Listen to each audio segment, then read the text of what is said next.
Next on the News Hour, we have an interview with Texas oilman Boone Pickens, who went public this week with an effort to take over Phillips Petroleum. Phillips, based in Oklahoma, is the nation's 12th largest oil company. With two partners, Pickens Mesa Petroleum is offering $60 a share for about 10% of Phillips stock. Phillips stock, which shot up yesterday on news of the tender offer, closed down 3/4 of a point today at 52 3/4, due in part to the news that an Oklahoma judge issued a temporary restraining order blocking the bid, at least until a hearing next week. The market has been expecting another takeover bid by Pickens since he failed to gain control over Gulf Oil earlier this year. That wasn't considered a setback. Pickens and his investors made an estimated $500 million from buying and reselling Gulf stock. Late this afternoon, I talked with Pickens about his latest move. With the judge's restraining order in Oklahoma today, the stock of Phillips went down. Has this taken the wind out of your sails? Oh, no, it's not anything that we are surprised about. I'm in a position where I can't talk about litigation too much, and I'll attempt to exchange with you on it, but it's not anything that surprised us. Yeah.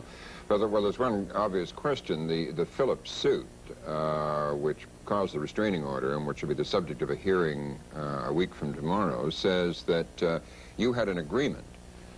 Mesa, your company, had an agreement with Phillips which had 5 years to run, and that this bid by you to take over Phillips violates that agreement. Well, I have a copy of that agreement with me, and I'll be glad for you to have it. There's no agreement with Phillips at all. The agreement is with General American Oil Company. Yeah. General American Oil, which has any relation to Phillips? Phillips acquired General American. I see. So you would only be, under that agreement, you'd only be prevented from bidding for the stock of General American. Exactly. In your view? Yes, that's correct. I see. You said before the restraining order that you hope to have the financing for your takeover bid completed by the end of this week. Is that restraining order going to interfere with that? I don't see why it'd have anything to do with that financing. I see. So you're still going to go ahead with this? Yes, we're right on schedule. What is the purpose of trying to take over Phillips? Well, again, just a comment about the oil industry. The industry is struggling right now. And we as managers in the industry of oil companies, we've got to make the best use of stockholders' funds that we possibly can. And in this case, after we looked over a number of companies, and you know, this is not the first time we've been involved in these situations. It may surprise you that the first time we did it was in 1969 when we acquired Hugoton Production Company, which was 20 times our size. So we've had a long history of looking for undervalued assets and then doing something about it. And here again, we looked at Phillips. It was undervalued. The company's appraised value is up about $80 a share. The stock was selling in the high 30s, and we felt it an opportunity to come in and upgrade the market value of that stock for all the stockholders, the Phillips stockholders, and also certainly the Mesa stockholders would prosper by it. Well, what about upgrading it for yourselves particularly? It was widely reported when you attempted to take over Gulf earlier this year and failed, that by buying a lot of Gulf stock and then selling it back to the company at a premium, you and your partners made, or fellow investors made, about $500 million. Is it true that you made a big profit out of that situation? Well, let's go back and review the Gulf situation just briefly. We made a legitimate offer for Gulf at $65 a share, which was $8 over their all-time high of 57, which they reached in late 1980. So our offer was topped by Chevron. We did not sell any stock back to the company. We sold out. In fact, we were the last stockholder to sell out of the 400,000 stockholders at Gulf Oil back to Chevron. So 400,000 stockholders at Gulf Oil actually made $6.5 billion in profit. We happened to be one of the stockholders in that group. And the profit that our company made in it was a little over $400 million pre-tax. I guess my question really is this a greenmail effort? Are you trying to bid up the price of Phillips stock so that when you've got a lot of it, you can sell it and make another killing? Well, you see, we have never participated in greenmail. In the Gulf deal, we said we would not sell out unless the same offer was made to all the stockholders. We have made that same announcement here on the Phillips offer. We've offered them $60 a share, which is right at their all-time high, which they again reached in late 1980, early 81. And we have said that we would not sell our stock back to the company But the only way that we would sell out would be if all stockholders got the same offer. I see. So if the company did offer a premium above the $60 to buy the stock back, you then might consider selling it back? The only way we would consider selling back to the company is if they made the same offer to all stockholders. Mm-hmm. It's widely reported in the press today that you are saying that if you acquire control of Phillips, you would fire all 16 men on the board of directors. I don't know they're all men, but all 16 members of the board of directors. They have a 16-person board, and what we would expect to do would be to take control of the company and have a 7-person board.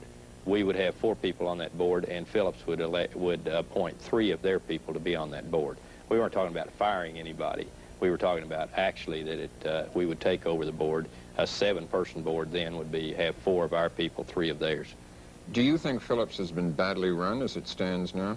No, I don't think Phillips has been badly run. I've not been critical of their management. The problem that they have is the appraised value was about twice what the market price was. And here I feel that management, it's incumbent on management to move that market price closer to appraised value. The stockholders, I come from a stockholder standpoint all the time. And so the stockholders, the way I see it is the stockholders are the owners of the company. Management do not own these companies. I work for Mesa Petroleum. I know who I work for. I work for the stockholders. I'm an employee of Mesa. I also have a sizable interest in Mesa. And I want these managements to move that market value closer to appraised value. And here we see that opportunity, so we have made we've made a $2 billion commitment to this project. The criticism is made that this kind of exercise doesn't do any real good for the oil industry because it just forces companies like Phillips to go to great expense to defend themselves against takeover offers. For instance, to go out and buy some other property to make themselves less vulnerable. Well, I can't imagine that a management would do anything that would hurt the stockholders again. And the stockholders here are quite pleased with our $60 offer. And there's no doubt that it will be oversubscribed if we go ahead, if we aren't topped, if there's not a competing offer that's higher than ours, and our $60 offer goes to the Phillips stockholders, it will be oversubscribed, which is an indication to me that the stockholders are very pleased with the offer. Yeah. You've said that if you could gain control of a sizable oil company like Phillips, you would be interested in restructuring the oil industry. Restructuring it how? The oil industry or the company? The company. I can't Well, that part of the oil industry. Yes. Yeah. We would make some changes, but at this time, I don't know the Phillips company all that well. And to start talking about what we would do to change it, I'm confident that our management style is much different than the management at Phillips. And also, I'm not going to preclude that we could not work with the Phillips management. I think we could. But again, I come back to here we have assets that are appraised considerably higher than the market value of the stock. I want that market value up. I think we can get it up. Appraised that because of their reserves, the reserves they own. Exactly. I see. Well, Mr. Pickens, thank you. Yes, thank you.